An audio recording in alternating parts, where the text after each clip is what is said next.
Use synthetic division to simplify 5x squared minus 3x plus 7 divided by x minus 1.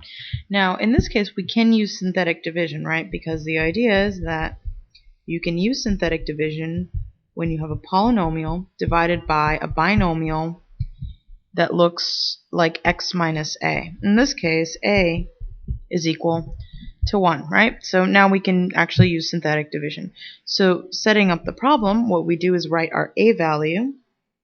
So we write 1 over here, and then we write the coefficients of our polynomial next to the 1. So we write 5, then negative 3, and then negative 7. And then I'm going to draw a line down here, leaving enough space because I'm going to put a row of numbers.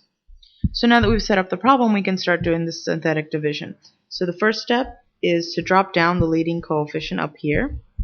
So we start with a 5. Then what we do is we take this number here, this a value in the box, and we multiply it by 5, and we write it in the slot right under the negative 3.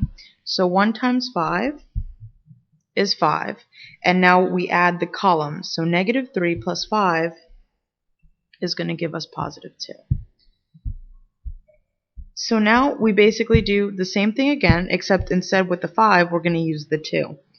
So I want to take 1 and multiply it by 2, and then put the result in this slot here. So 1 times 2 is going to be just 2, and then adding that column 7 and 2 we get 9. So now we figured out all the coefficients for our quotient, for our result, right?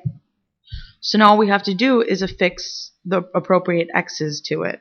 So in the case of using synthetic division, it's set up in such a way that the degree of the first term of our result is always going to be 1 less than the degree of the first term of the dividend.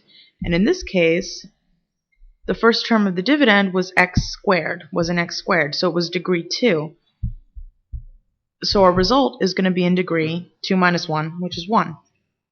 So we want to write 5x to the first power, right, because it's degree 1. And then our second term is going to be our constant term.